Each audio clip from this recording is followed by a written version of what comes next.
Hi, and welcome to the Positivity Project. I'm Gail Morrison from Pulse Accountants, and we've created a series of short interviews with local business people with the hope of spreading some positivity in the business community.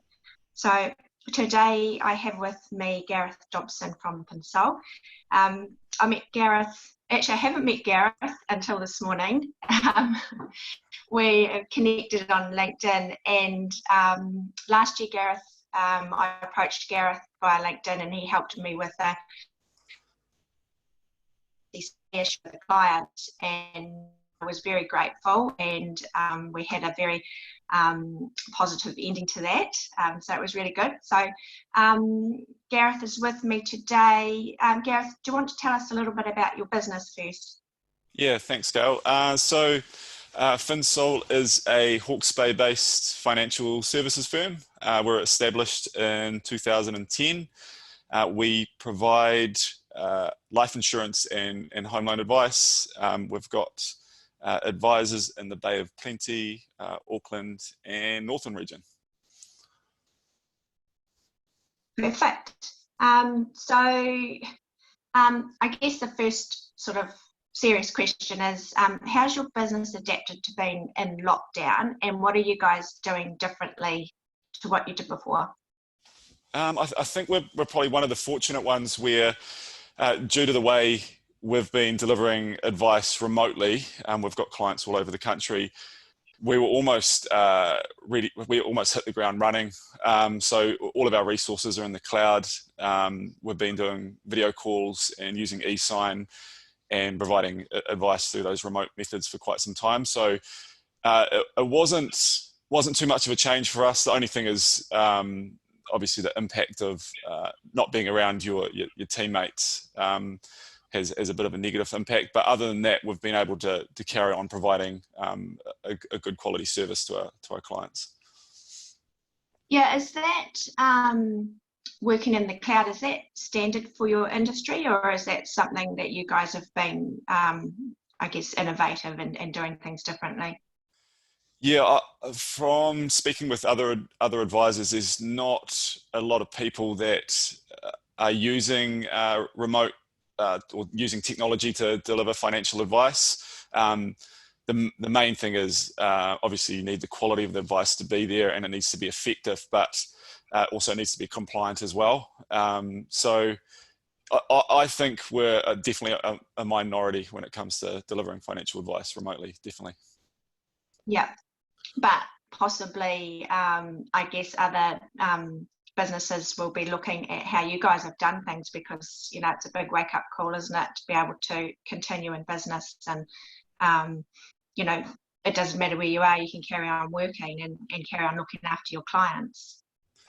Yeah, agreed. And I've had other advisors approach me, and we share all our resources with them and let them know how we do things. As long as people are getting good, effective advice, it doesn't matter how it's delivered. It doesn't need to be in person. Yeah, I love that collaborative approach as well. So back to the lockdown. So what's the best thing that's come out of the lockdown for you? From a personal perspective, spending more time with my family. My daughter, she's 2, and yeah, that's been really cool. Usually I'm up pretty early. I'm gone pretty early as well, and I get back, you know, later in the evening. So being actually able to do a call here and an email here, then pop out and hang out with her, or take her outside, or just spend some quality time with her has been really cool. From a commercial perspective, just having time to work on the business. I've never had this much time, I think, in the last 10 years in business to actually get stuck in and do stuff like a website refresh, look at our marketing strategy, lots of training with the advisors.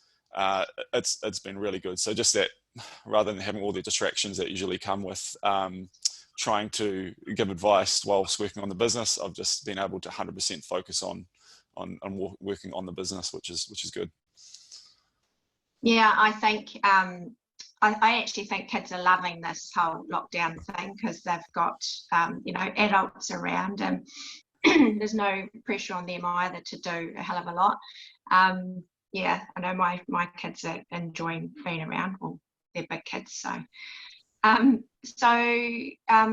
What do you think the world will look like for business after the lockdown?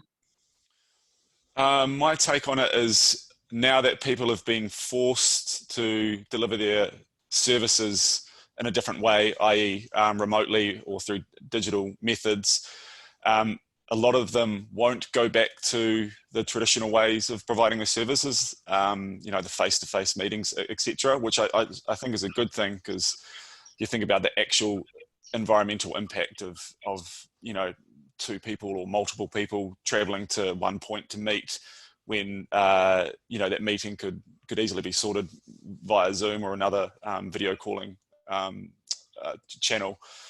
So I think the way people deliver their service will change substantially. Locally, when I say locally, New Zealand, I'm hoping New Zealanders spend their money. They're a lot more conscious with their spending, and they go out of their way and make a conscious decision to support local and New Zealand-based businesses. Yeah, I kind of feel that theme coming through as well, with spending locally, but also spending more carefully. And yeah, the whole, you're right, the environmental aspect of meetings and traveling, and even I occasionally throughout the year will fly to a training session or something that now that same company is doing, sort of weekly webinars and that sort of thing. So from an environmental perspective, I think that's really good. I think people will actually they'll ask the question now and go, do I actually have to do a face-to-face meeting for this, instead of it being the default, we better meet and better have a coffee or whatever it is? Just go, actually, can we sort this over the phone, or can we sort it via a video call? And for me, it's like I mentioned before, the added bonus of being having less environmental impact, but also just the time saving factor, which everybody seems to be not currently at the moment, but once it returns to the new normal, everybody seems to be short on time, so you're eliminating that 45 minutes of travel each way as well. Yeah, absolutely. So finally, what is your top tip for staying positive throughout the lockdown? I'm big on mental resilience, and I think mental resilience predominantly stems from healthy body, healthy mind. Drink lots of water, stay active, eat good food, avoid those kind of typical vices like too much caffeine or alcohol, etc. And just focus on your health. That's obviously going to be, aside from social distancing, that's going to be your best line of defense, specifically in relation to COVID-19 as well. Yeah, absolutely. I see a lot of things on Facebook and that about people, compulsively eating and drinking and stuff like that. And I'm like, yeah, we went through probably the first couple of weeks, and it was really an eye-opener to emotional eating. And we're like, really obvious that that's what we were doing. And we're like, okay, let's not be too harsh on ourselves. Let's just, let it go. But then it comes time to rein it in. And, I think that's the hard bit, is reining it in. But I don't think you're able to do that until you've got that emotional resilience and that